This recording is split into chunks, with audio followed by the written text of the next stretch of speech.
नमस्कार, आप देख रहे हैं एएनबी न्यूज और मैं हूं आपके साथ पवन पांडे। स्वागत है आपका हमारे इस खास कार्यक्रम में। तो मंत्री की मेहरबानी, आरोपी पर अनुकंपा। जी हां, उत्तराखंड में भले ही भ्रष्टाचार पर जीरो टॉलरेंस का नारा देने वाली सरकार है, लेकिन सरकार के मंत्री ही जीरो टॉलरेंस की हवा निकालने में लगे हैं। अभी मंत्री स्वामी यतीश्वरानंद का दागी अफसर पर मेहरबानी का मामला ठंडा भी नहीं पड़ा था कि अब शहरी विकास मंत्री बंशीधर भगत का दागी अफसर पर अनुकंपा का मामला खुल गया है। मेहरबानी की मलाई के मामले में तो भगत गन्ना मंत्री यतीश्वरानंद से भी आगे निकलते दिख रहे हैं। दरअसल मामला बेहद ही गंभीर है। इस साल 20 जुलाई को वित्तीय गड़बड़ झाले के आरोप में रुड़की के सहायक नगर आयुक्त चंद्रकांत भट्ट को शहरी विकास निदेशालय से अटैच कर सस्पेंड किया गया था। लेकिन अब उसी दागी अफसर भट्ट को न सिर्फ हड़बड़ी में बहाल कर दिया गया, बल्कि उसी निगम में उसी पद पर तैनात कर दिया गया, जहां से घपले के आरोपों के चलते भट्ट को हटाया गया था। चंद्रकांत भट्ट पर लगे आरोपों की दो तरफा जांच हो रही है। एक जांच निदेशालय स्तर से हो रही है, तो दूसरी तफ्तीश का जिम्मा डीएम हरिद्वार के पास है।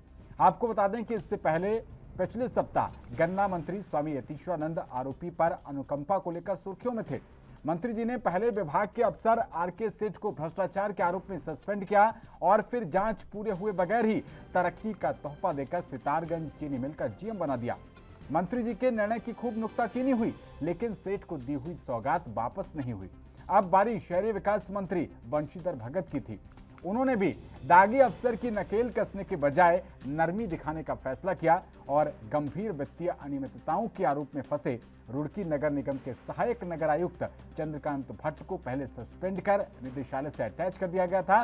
लेकिन भट्ट ने न तो महीने भर ज्वाइन किया और न इसके पीछे की वजह की कोई खबर दी।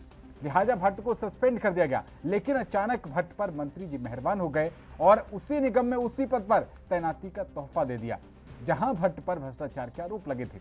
अब सवाल यह है कि ऐसी क्या आफतान पड़ी थी कि जांच मुकम्मल होने से पहले ही दागी अधिकारी को न सिर्फ बहाल कर दिया गया, बल्कि उसी जगह दोबारा तैनाती भी दे दी गई, जहां से संगीन आरोपों के चलते उसे हटाया गया था।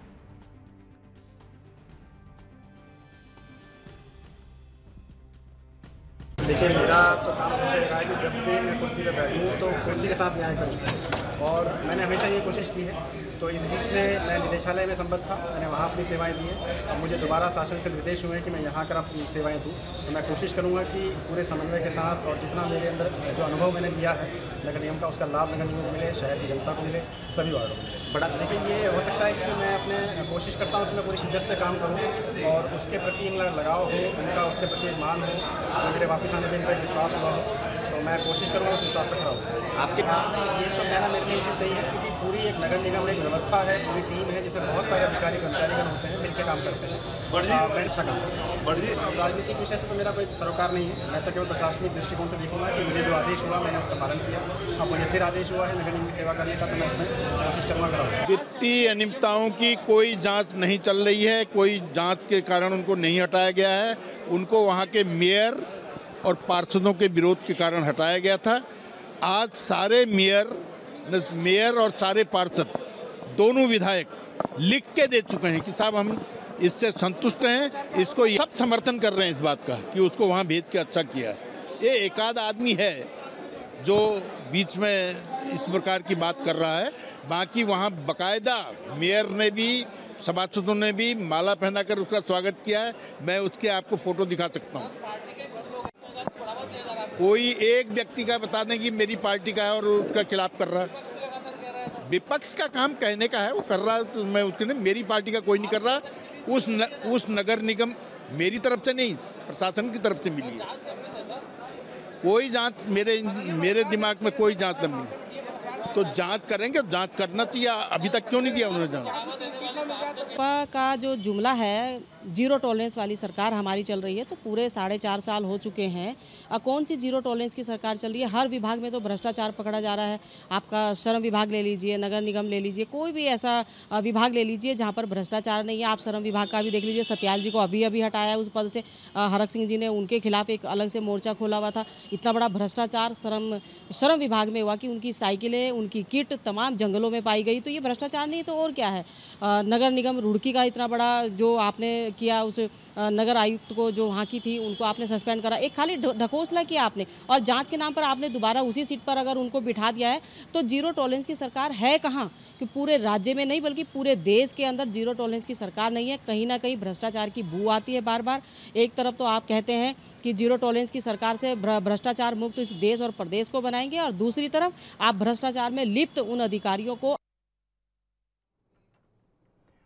तो इसी विषय पर चर्चा करने के लिए हमारे साथ बेहद ही खास मेहमान जुड़ गए हैं। हमारे साथ अभी कांग्रेस पार्टी से सुजाता पॉल जी जुड़ी हुई हैं। सुजाता पॉल जी, बहुत स्वागत है आपका एएनबी न्यूज़ पर। आज शहरी विकास मंत्री हैं बंशीधर भगत जी, वो कटघरे में है। उनकी तरफ से जैसे ही उनकी पार्टी के कोई नुमाइंदा जुड़ेगा उनसे हम सवाल करेंगे, लेकिन कांग्रेस पार्टी इसको किस तरीके से देख रही है? देखिए, प्रचंड बहुमत की भारतीय जनता पार्टी की 57-58 विधायकों वाली 3 मुख्यमंत्रियों वाली सरकार केवल भ्रष्टाचारी सरकार है। न केवल कर्मकार बोर्ड में हमने देखा कि कितना बड़ा भ्रष्टाचार हुआ, नादेही शुगर मिल में करोड़ों का भ्रष्टाचार, और वहां पे अब तक कोई जांच नहीं हो रही। हर तरफ अगर आप देखें तो केवल भ्रष्टाचार। NH-74 वाले मामले में दागी IAS ऑफिसर्स को हटाया गया और उसके बाद कोर्ट में ठीक प्रकार से पैरवी नहीं करी गई और वापस उनको सरकार ने उनकी पोस्ट दे दी।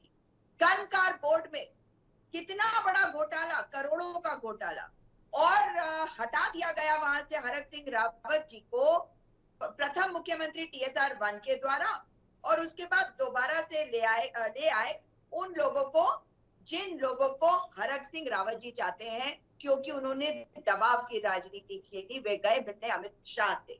अमित शाह जिस प्रकार की राजनीति करते हैं हम सब जानते हैं। अब इस मामले को देखिए, हमने कुछ दिन पहले देखा कि यतीश्वरानंद जी के समक्ष किस प्रकार का झगड़ा हुआ।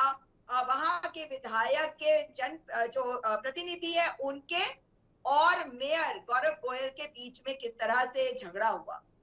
हमने देखा एक दूसरे को अभद्र भाषा का इन्हें इस्तेमाल करते हुए।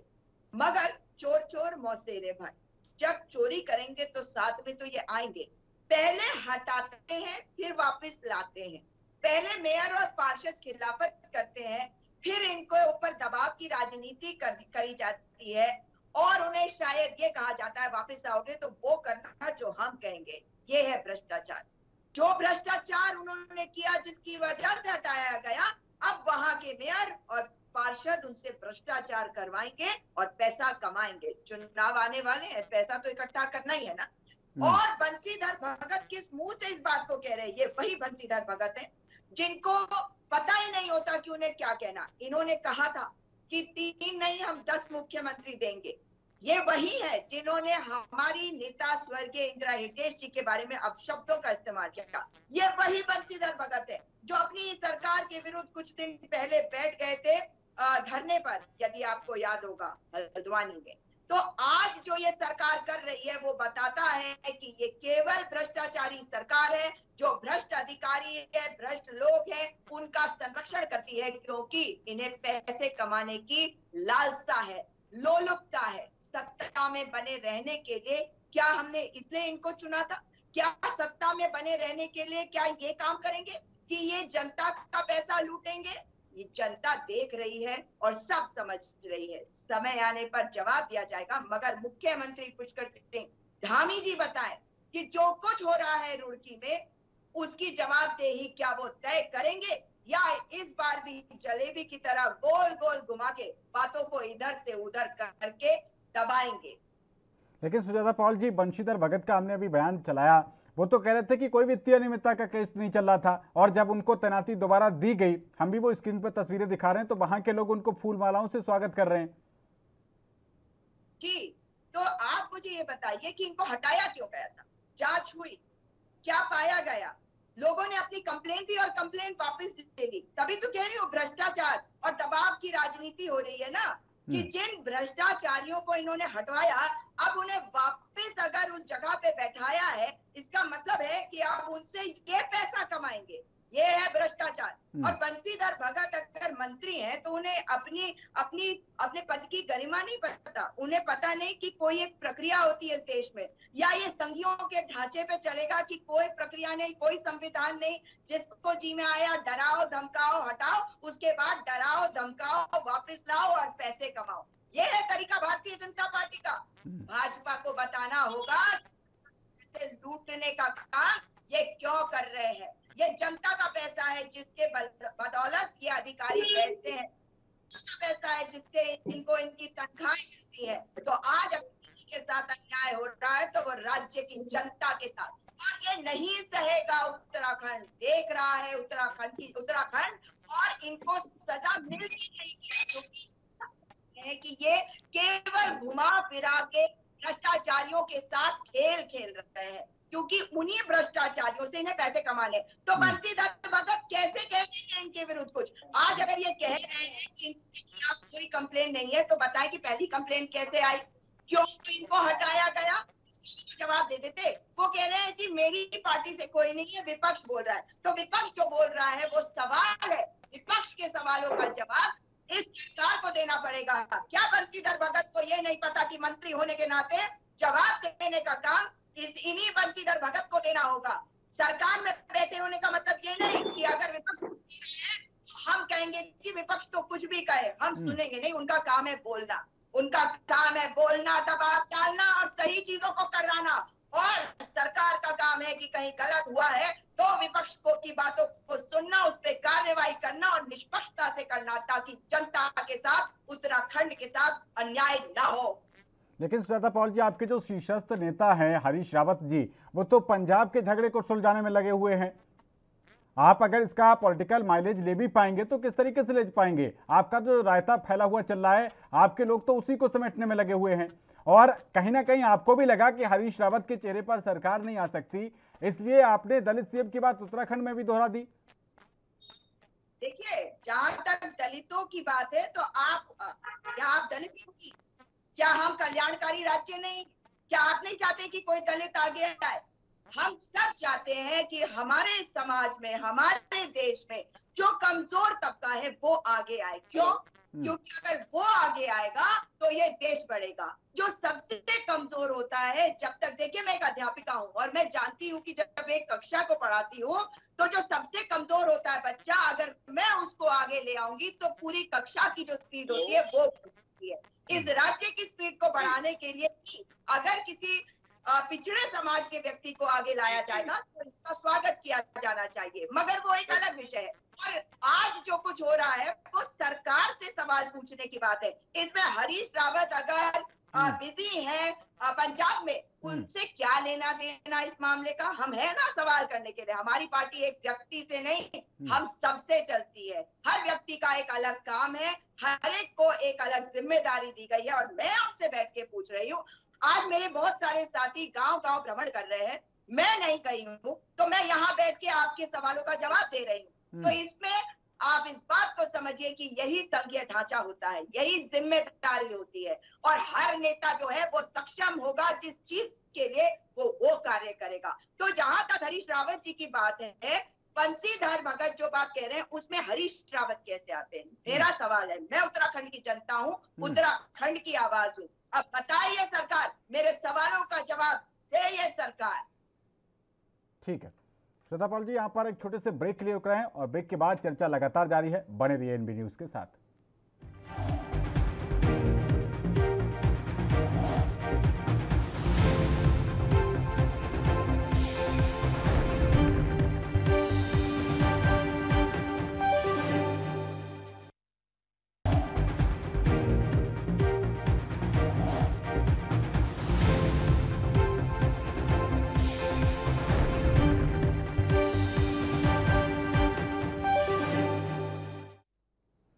तो ब्रेक के बाद एक बार फिर से आपका स्वागत है। तो मंत्री की मेहरबानी और आरोपी पर अनुकंपा, हम चर्चा कर रहे हैं कि जांच से पहले ही रुड़की नगर निगम के सहायक नगर आयुक्त को जांच से पहले ही दोबारा तैनाती दे दी गई है। और इसी पर चर्चा करने के लिए हमारे साथ बेहद ही खास 3 मेहमान जुड़े हुए हैं। हमारे साथ कांग्रेस पार्टी से सुजाता पॉल, आम आदमी पार्टी से रविंद्र आनंद और बीजेपी से सुरेश तिवारी जुड़ गए हैं।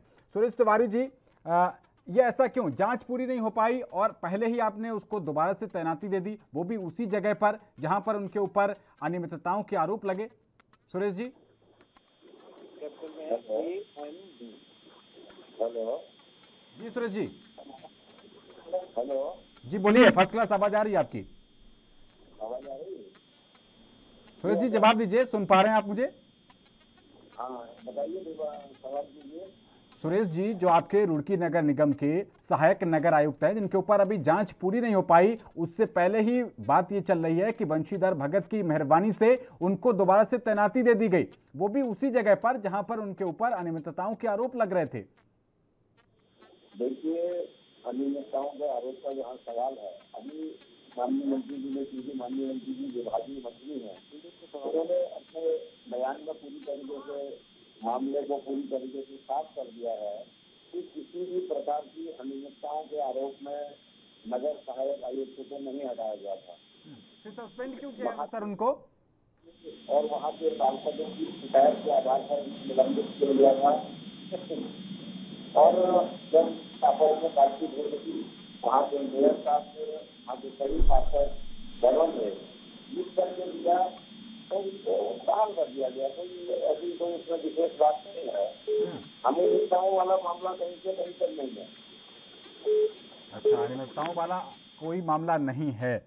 रविनारायण जी, अनियमितताओं वाला मामला कोई नहीं है, आप लोग ऐसे ही खामखा हाइपर हो रहे हैं। देखिए पांडे जी, मुझे एक बात पे बहुत दुख भी है और हंसी भी आ रही है कि बीजेपी के प्रवक्ता किसी अधिकारी को बचाने में क्यों लगे हैं, मुझे यही समझ नहीं आ रहा। इनको उससे क्या लाभ मिलने वाला है? जिस व्यक्ति के ऊपर अनियमितताओं के आरोप लगे हों, भ्रष्टाचार के आरोप लगे हों और उसको सस्पेंड कर दिया गया हो, दोबारा से उसकी बहाली की जाए, फिर उसको बीजेपी के प्रवक्ता कवर भी करें। अरे भैया, ऐसा क्या मिल रहा तुम्हें? हमें भी बता दो, जनता को बता दो। पूरी इस समय जनता आपको देख रही है, बता दो आपको ऐसा क्या मिल रहा है।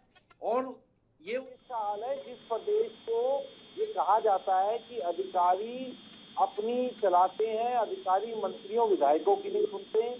खुद बीजेपी के मंत्री हरक सिंह रावत जी कई बार मंचों से कह चुके हैं कि अधिकारी यहाँ बेलगाम है, बेकाबू हैं, अपनी मनमर्जी करते हैं। फिर ये बीजेपी के प्रवक्ता उन्हें क्यों बचाने पे लगे हैं? इन्हें ऐसा क्या मिल गया भाई? हमें भी बता दो, ऐसा क्या ले लिया आपने? और ऐसा क्या मिल गया बंशीधर भगत जी को? क्या कहीं ऐसा तो नहीं है कि कहीं कोई ऐसी बात, कोई ऐसा साक्ष्य उस अधिकारी के पास हो जो मंत्री जी को लगता हो कि मंत्री जी की कमजोरी है? कहीं ऐसा तो नहीं है? क्यों सुजाता जी, ऐसा हो सकता है?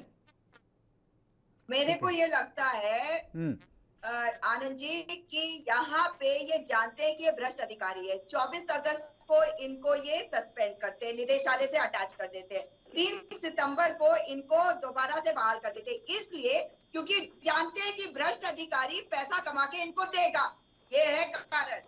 इसलिए मैं बड़ी जिम्मेदारी के साथ ये आरोप लगा रही हूँ बंशीधर भगत पर कि आप पहले किसी को हटाते हैं, किसी को सस्पेंड करते हैं, उसके बाद उसको बहाल करते हैं। क्यों? आप भ्रष्ट अधिकारी के माध्यम से भ्रष्टाचार करना चाहते हैं, क्योंकि ये भ्रष्टतम सरकार है जो अब तक उत्तराखंड ने देखी है। इसके पहले भी भ्रष्ट सरकार आई है भारतीय जनता पार्टी की, मगर आज की जो सरकार है इतनी भ्रष्ट है कि ये सब सरकारों को पीछे छोड़ रही है। ठीक है, जवाब लेते हैं। सुरेश तिवारी जी, आमतौर पर आम आदमी पार्टी और कांग्रेस जो है वो एक दूसरे के आमने सामने खड़ी है, लेकिन इस मुद्दे पर वो दोनों एक साथ हैं और दोनों ही कह रहे हैं कि इस मामले में कुछ भ्रष्टाचार जैसा मामला दिखाई दे रहा है। सुरेश जी, देखिए, आम आदमी पार्टी क्या करेगी, कांग्रेस पार्टी क्या करेगी, इस विषय से हमारा कोई लेना देना नहीं है। उनको अपनी बात कहने का अधिकार है, लेकिन किसी प्रकार का अगर कोई भ्रष्टाचार का आरोप उनके ऊपर है, भैया विभागीय मंत्री इस बात को है ना भाई।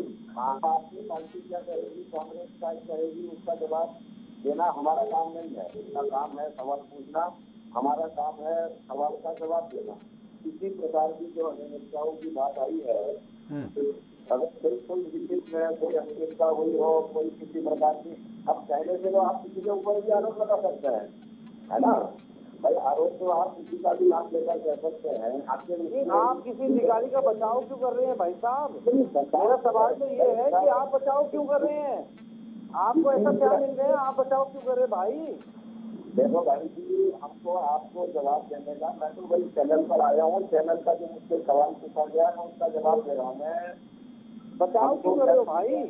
आपको चैनल भी तो यही कार्यक्रम कर रहा है ना कि आखिर इतनी मेहरबानी क्यों है कि किसी दागी अफसर की जिसकी जांच पूरी नहीं हो पाई, आपने उसको दोबारा से तैनाती दे दी, वो भी उसी जगह पर जहां पर उसके ऊपर सवालिया निशान लगे थे। आमतौर पर ऐसी जगह तो तैनाती दी नहीं जाती भाई, जहां जांच चल रही है आप वहीं पर तैनाती दे दोगे तो जांच तो प्रभावित होगी ना सर। सुरेश जी, जो जांच की जो बात है, ये बात आई कि उनको मेयर कई जगह होता है, ऐसा कोई नहीं है कि कोई रुचि नगर निगम में अलग का हो रहा है या किसी भी विभाग में जनप्रतिनिधियों की शिकायत के आधार पर कई बार होता है। जनप्रतिनिधि किसी चीज की शिकायत करते हैं, कोई भी जनप्रतिनिधि वो किसी भी क्षेत्र का जनप्रतिनिधि हो सकता है। जब वो जांच शिकायत करता है तो उसकी जांच होती है। जांच होने के बाद जब किसी प्रकार का कोई विषय जब आपस में सुलझा लिया जाता है तो उसमें अनियमितता वाला तो ये विषय नहीं है। भाई विभागीय मंत्री आपके सामने खुलकर कह रहे हैं कि भाई किसी प्रकार का कोई भ्रष्टाचार का मामला ही नहीं है। जब भ्रष्टाचार का मामला है ही नहीं तो आप तिवारी जी श्वेतापाल जी वो साफ तौर पर कह रहे हैं उनका सीधा कहना है कि कोई ऐसा भ्रष्टाचार का मामला नहीं है।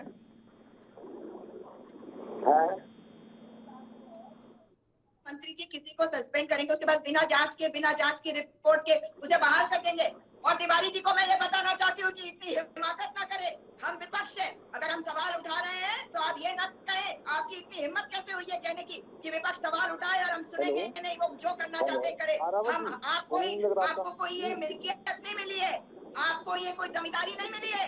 आप एक लोकतंत्र में रहते हैं जहाँ विपक्ष अगर सवाल उठाता है तो आपको सुननी पड़ेगी और जो विपक्ष कह रहा है उसके ऊपर कार्रवाई करनी पड़ेगी। ये बताइए कि बंसीधर भगत किसी को हटाते हैं उसके बाद बहाल करते हैं बिना किसी प्रक्रिया के, आप क्या चला रहे हैं? बनाना रिपब्लिक है ये या ये उत्तराखंड राज्य है और यहाँ पे कानून का राज है? क्या कर रखा आपने उत्तराखंड को? ठीक है सुरेश तिवारी जी जवाब दीजिए। हेलो जी सुरेश जी आवाज मिल पा रही है? सुजाता जी ने तमाम सवाल उठाए, जवाब दीजिए। आवाज नहीं आ रही।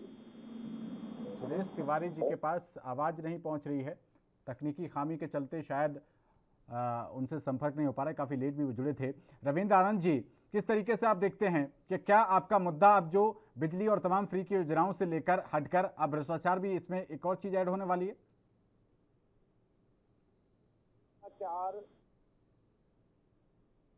जी रविंद्र जी, बड़ा मुद्दा रहा है जी, बड़ा मुद्दा रहा है और इस पर हम अब जरूर विचार करना होगा हमें और सीरियसली देखना होगा कि इसके लिए कोई ना कोई ऐसा जन जागरूक अभियान ऐसा चलाना पड़ेगा जिससे कि जो इस प्रकार की नियुक्तियां या दोबारा से जो बहाल किया जाता है ऐसे लोगों को, इस पर अंकुश लग सके।